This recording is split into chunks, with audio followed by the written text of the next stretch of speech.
This is production of VTBs, vertical toe beans. They come in PCBs. I stencil them with a stencil machine, and then this is my pick and place machine. This is where all my keyboard PCBs and parts are manufactured. It runs on open PNP. I run on the nightly builds. The pick and place machine is actually from China. It's a Panda Placer.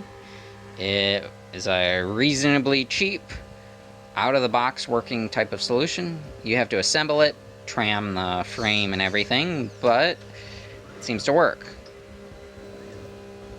The feeders are the newest iteration of the bamboo feeders. They cost maybe $2.20 to produce each feeder. They handle, I'm using 0402 passives for my capacitors and resistors. It's handling SOD323 diodes just fine. It's doing LEDs.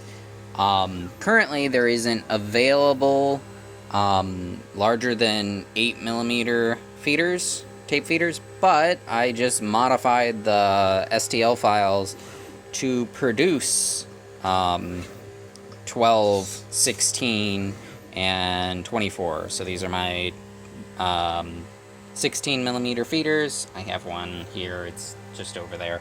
It has a push rod problem.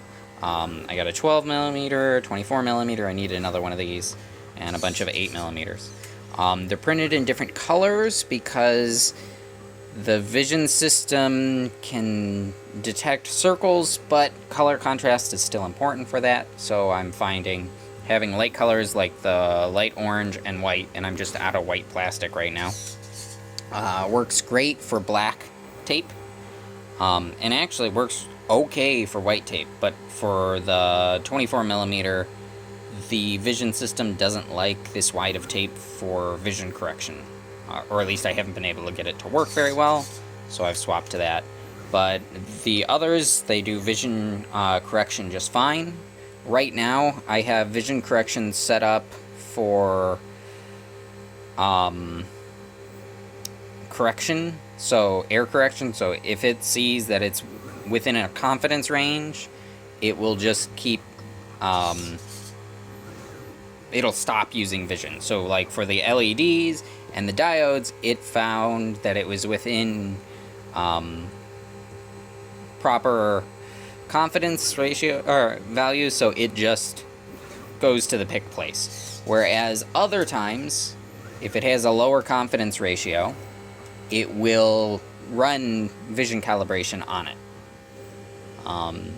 The stencil machine is relatively simple. I'm just using lead-free solder, the low melt bismuth, tin bismuth solder, and then I have a reflow oven upstairs.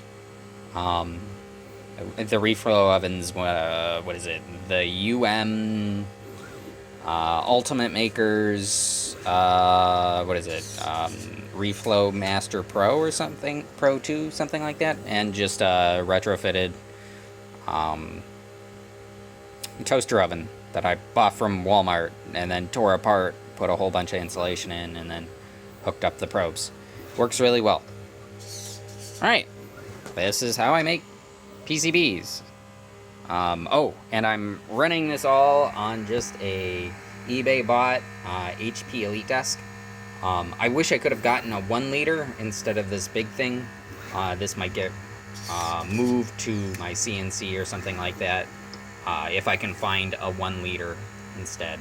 Although I bought a Surface Pro for the CNC because I figured the touchscreen would be really nice, and the CNC program doesn't really take any, to do G-code doesn't take anything to run. Anywho, this has been Scree LLC. I'm Marshall, and I appreciate you watching my video.